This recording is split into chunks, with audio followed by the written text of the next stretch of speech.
สบายดีทุกคนมื้อนี้นี่แลหันอยู่ตลาดน้ำดำเนินสะดวกเนาะหนึ่งในตลาดน้ำที่มีซื้อเสี่ยงที่สุดของประเทศไทยเลยฮะนะแล้วก็มื้อนี้นี่จะพาทุกคนฮะนะล่องลอยตามของแม่น้ำเนาะสมวิถีชีวิตดั้งเดิมของคนในปัจจุบันเนาะดูตามทางน้ำนี่เขาเจ้าอยู่ในกันแบบได้เนาะแล้วก็ตามทางแคมแม่น้ำเขาจะมีห้างค่ายเครื่องที่ว่าเขาเจ้าค่ายเครื่องของที่ระลึกลากหลายเนาะแล้วก็บรรยากาศอยู่ตามของน้ำนี่บอกเลยว่าบรรยากาศดีหลายน้ำเย็นๆแล้วก็ลมพัดอ่อนๆนะแล้วก็จะมีแบบเฮาได้ยินเสียงเหือแล้วก็ชมวิวธรรมชาติระหว่างของนี่เป็นเลยบอกว่าเป็นแบบที่ว่าแบบมันเป็นการผ่อนคลายอย่างหนึ่งนะแล้วก็การที่ว่าเฮานั่งเหือแบบนี้นี่นะถือว่าเป็นสิ่งที่จะพาเฮาเข้าไปถึงใจหัวใจของตลาดนำแท้ๆเลยฮะนะเดี๋ยวเฮาย้อนไปเบิ่งประวัติความเป็นมาก่อนเนาะคือของตัวนี้นี่ถูกขุดสร้างขึ้นในปี1866 5ปี1868เพื่อเสื่อมโตแม่น้ำกลองฮะนะแล้วก็กับแม่น้ำทาจีนฮะนะเข้าห้ากันเนาะผู้คนอยู่ในชุมชนนี้เขาเจ้าก็จะเฮ็ดแบบเดินทางไปมาหาสู่กันก็ไปด้วยเหือนี่เนาะแล้วก็เฮ็ดธุรกิจแบบการท่องเที่ยวบ่ว่าการมาขับเหือหรือว่าค่ายเครื่องค่ายของกินไม่ยังนี่น่ะอยู่ตามทางนี่ไปเลยเนาะแล้วก็มีหลากหลายที่ว่าน่าสนใจอยู่เนาะเดี๋ยวนี้นี่คนขับเหือก็แจ้งบอกว่าเฮาหันจะไปหานที่ระลึกเนาะหานที่ระลึกตัวนึงเป็นเหือใหญ่ๆขนาดที่ว่าเขาเจ้าเฮ็ด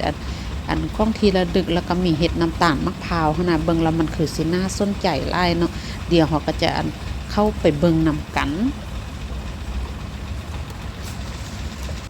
เดี๋ยวนี้นี่เฮาก็มาฮอดเหือที่ว่าค่ายของที่ระลึกแล้วเนาะแต่ว่าที่น่าสนใจอยู่ใน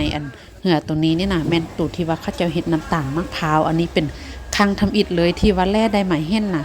ทำอิฐแล้วมันเขาจะเอามานึ่งก่อนเนาะใช้เวลาโดนได้กลัวจะได้หั่นน่ะแล้วหลังจากนั้นเขาจะก็เอามาเคี่ยวเนาะมาเคี่ยวนี่แปลว่าเฮ็ดแบบดนลายเนาะเป็น2-3 ชั่วโมงนี่แหละแล้วแต่จนว่าเคี่ยวได้ทีแล้วมันเย็นตัวแล้วเขาจะก็ไปใส่แบบพิมพ์ให้มันเป็นก่อนหั่นน่ะบอกเลยว่าแซ่บแท้แซ่บว่าติดใจเลยเนาะถ้าผู้ใดมีโอกาสมาเราอย่าลืมเด้อมาแวะตัวนี้แล้วก็ซื้อติดไม้ติดมือกลับไปบ้านแดเนาะรับรองว่าบ่ผิดหวังแน่นอนมันแซ่บดีแล้วมันก็จะหวานแบบเป็นแบบธรรมชาติเลยหั่นน่ะ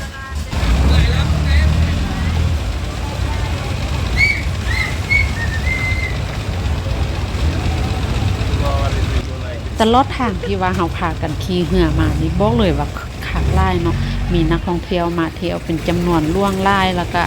แบบเหือก็หลายหั่นน่ะคนขับเหือบ่ว่ามื้อนึงไกลสิฮอดตลาดแล้วแห้งหลายกว่านี้นี่นะหั่นน่ะก็เดี๋ยวมื้อนึงเขาก็จะไปเบิ่งนำกันเนาะแต่บอกเลยว่าอยู่ตามของที่ว่าเขาเจ้าเฮ็ดนี่น่ะเป็นการท่องเที่ยวแล้วก็แบบมันเป็นสิ่งที่ว่ามันน่าสนใจแล้วก็มันให้เห็นชีวิตการเป็นอยู่ของคนในสมัยนั้นแล้วก็มาฮอดปัจจุบันเนาะเราตามทางเขาก็จะเห็น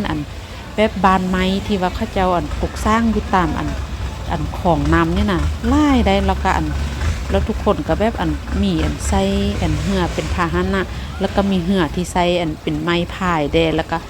พอยพายพานักท่องเที่ยวไปเนาะลืมบอกเลยอีตื่มตัวนึงแม่นคือเฮามานี่น่ะเมาเหือนี่น่ะลำนึงหั่นมันอยู่สำหรับครอบครัวของแลแล้วมันลำนึงหั่นมัน3,000 บาทเนาะที่ว่าเข้าไปแต่ว่ายังบ่ได้ไปไล่บอลได้เนาะมีแต่ไปเขาเจ้าจะพาไปชมวิวแล้วก็เข้าไปในตลาดแล้วก็ว่าสิพาไปวัดอีกตื่มหั่นน่ะแล้วก็แล้วเนาะแต่ว่าถ้าว่าก่อนแล้วนี่เฮาอยากไปหลากหลายกิจกรรมก่อนนี่เฮาก็ต้องได้เพิ่มค่าเข้าสมเพิ่มค่าจ่ายเพิ่มไปอีกตื่มน่ะบนในอาจจะฮอด5-6,000หรือว่าหลายกว่านั้นแล้วแต่ว่าความสะดวกของภาคมันแล้วกันซื้อตั๋วหรือว่าจองเหือจังซี่นี่ก็แบบแล้วแต่ถ้าเป็นเหือพายก็จะคึกลงหั่นน่ะนี่เดี๋ยวนี้นี่เฮากำลังมาฮอดแล้วเห็นบ่เห็นปลายทางเข้าตลาดน้ำดำเนินสะดวกหั่นน่ะรู้สึกว่าตื่นเต้นขึ้นหลายเนาะเพราะว่าขี่เหือมาเกือบดนเติบแล้วหั่นน่ะยังบ่ทันได้มาฮอดเทื่อเดี๋ยวนี้ฮอดแล้วเนาะเดี๋ยวเฮาไปชมเบิ่งนำกัน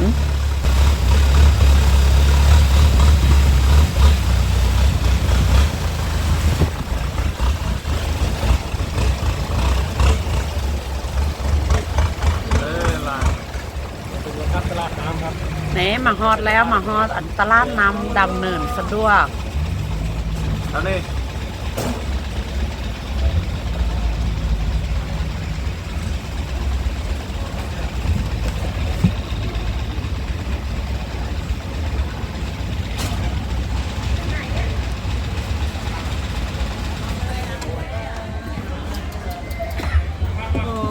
คนอันขับเหือบอกว่าเวลาเข้ามาฮอดภายในตลาดอันนำดำเนินสะดวกนี่นะต้องดับเครื่องไว้แล้วก็ปล่อยให้เหือหั่นน่ะไล่ไปตามคลองน้ำเลยแบบนี้แบบมันคักไปอีกตึมแบบนึงได้ประสบการณ์ใหม่หั่นน่ะแล้วก็ผู้คนก็มาไล่เนาะมาเตาโฮมกันอยู่นี่เราอัน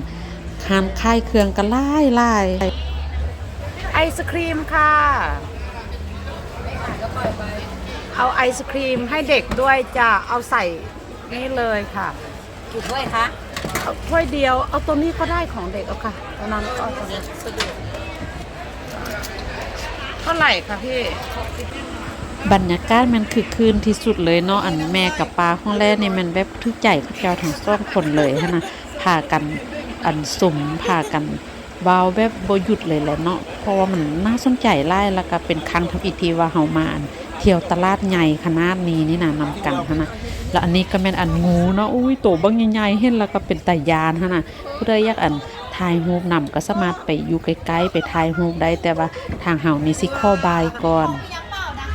อยู่ภายในอันตลาดน้ำนี่น่าสนใจสุดๆเลยคือเฮานี่ก็ขี่เหือหั่นน่ะมาสมตลาดน้ำมาเลาะตลาดน้ำดำเนินสะดวกเนาะแล้วคนค่ายก็ขี่เหือมาเลาะค่ายเครื่องหั่นน่ะคือว่าสมมุติเฮาย่างเฮาก็สามารถเอิ้นเขาเจ้ามาได้เลยเนาะสะดวกสบายแล้วเดี๋ยวนี้นี่เฮาก็มาอยู่ที่ว่าแบบเป็นจุดที่ว่าคึกคืนที่สุดของตลาดเลยเนาะแบบอันเหือที่ว่าเฮาเห็นมาจอดกันนำกันเดี๋ยวนี้บ่แม่นมาจอดเนาะมัน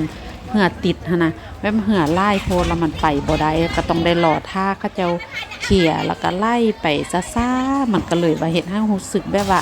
บรรยากาศเหล่านี้คือว่ารู้สึกว่าอยู่บ้านเฮาเลยหั่นน่ะแล้วก็อยู่ในไทยแท้ๆไล่หั่นน่ะเดี๋ยวมื้อนึงเฮารอท่าจังซี่เฮาก็สิออกจากกันตลาดแล้วเนาะแล้วเพิ่นว่าสิพาไปวัดน้อยนึงแต่ว่าคือสิบ่ได้เอารูปภาพมาฝากเนาะเดี๋ยวนี้นี่เฮากำลังพากันขี่เหือออกไปแล้วเนาะก็ว่ากำลังสิพากันกลับนั่นแหละคือเวลาที่เฮามานั่งเหือแบบซ่าๆลองลอยไปตามสายน้ำไปตามของจังซี่นี่นะเฮ็ดให้รู้สึกแบบซื่นใจนะนี่อาจจะเป็นการเดินทางสั้นๆที่มายามตลาดน้ำดำเนินสะดวกแต่ว่ามันเป็นเต็มไปด้วยแบบประสบการณ์ที่น่าจดจำแล้วก็เป็นสิ่งที่ว่าเฮาจะแบบจะจดจำไว้ถ้ามีโอกาสมาเที่ยวอีกครั้งพวกเฮาก็จะพากันมาเที่ยวที่ตลาดน้ำดำเนินสะดวกอีกครั้งนะขอบใจหลายๆที่ติดตามรับชมแล้วพบกันใหม่ในคลิปต่อไป